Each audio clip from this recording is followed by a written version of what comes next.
दोस्तों, आप सभी कैसे हो? आशा करती हूँ कि आप सभी अच्छे होंगे।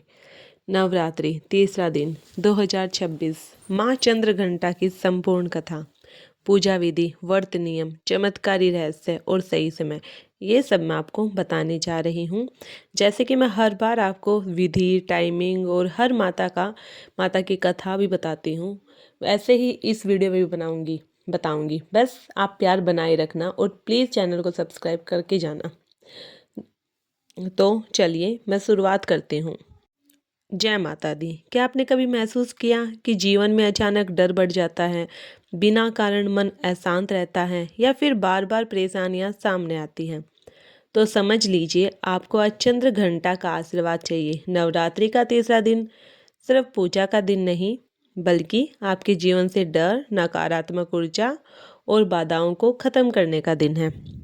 माँ चंद्रघंटा का दिव्य स्वरूप माँ चंद्रघंटा का स्वरूप बहुत ही अद्भुत है। इनके मस्तक पर अर्धचंद्र है, जो घंटे के आकार का होता है। इनकी 10 भुजाएं हैं। हर हाथ में अस्त्र शस्त्र है। सिंह पर सवार जो साहस का प्रतीक है। लेकिन ध्यान देने वाली बातें कौन कौन सी है, ये भी सुनिए। इनका स्वरूप केवल क्रोध का नहीं, बल्कि करुणा और रक्षा का है। जब भक्त डरता है, माँ उसे बचाती है। जब कोई संकट में होता है, माँ उसे शक्ति देती है।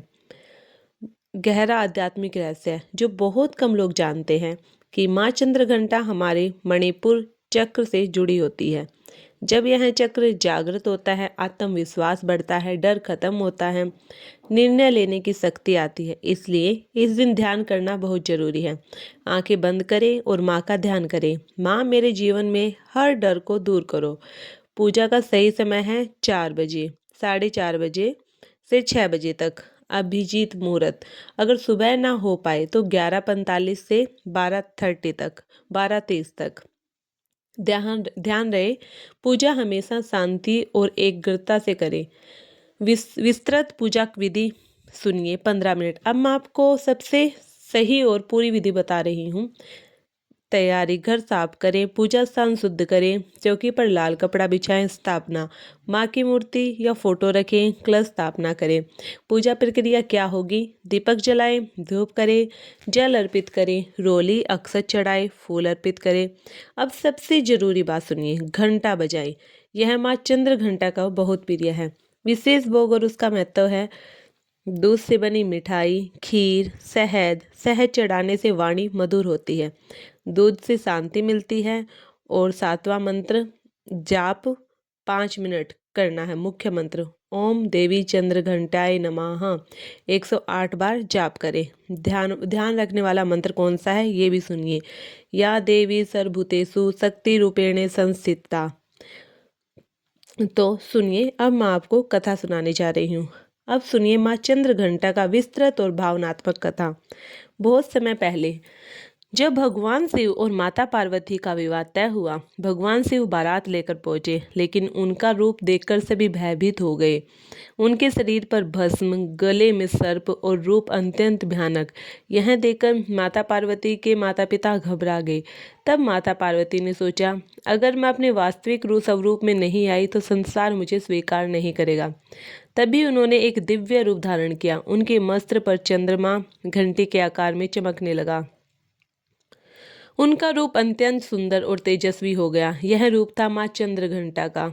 युद्ध और चमत्कार 10 मिनट युद्ध और चमत्कार। एक बार दैत्यों ने स्वर्ग पर आक्रमण कर दिया। देवता परेशान होकर माँ के पास गए। तब माँ चंद्रघंटा सिंह पर सवार होकर युद्ध में उतरी। उनकी घंटी की आवाज इतनी तेज थी कि राक्षस डर के मारे कांपने लगे। माँ ने अपने अस्त्रों से सभी दुष्टों को संहार किया। कथा का संदेश क्या है? जब जीवन में डर हो, माँ को याद करो। जब समस्या आए, माँ का नाम लो। चलिए अब व्रत नियम भी जान लीजिए क्या क्या होते हैं। पहला, क्रोध ना करे। दूसरा, झूठ ना बोले। तीसरा, मांसाहार ना करे। चौथा, किसी का दिल ना दुखाए। पांचवा, मन को शांत रखे। यही सबसे बड़ा व्रत है। अब मैं आपको बताने जा रही हूँ 10 चमत्कारी फायदे कौन कौन से हैं। पहला, डर खत्म। दूसरा, आत्मविश्वास बढ़ता है। तीसरा, नौकरी धंधे में सफलता। चौथा, नजर दोष से बचाव। पांचवा, गुप्त उपाय। छठा, रात को एक दीपक जलाए। सातवां, माँ का नाम ले। आठवां, अपनी समस्या बताए। और नौवां, 9 दिन में असर दिखेगा। ठीक है दोस्तों, अगर आप सच्चे मन से माँ चंद्रघंटा की पूजा करते हैं तो माँ कभी आपको निराश नहीं करेगी।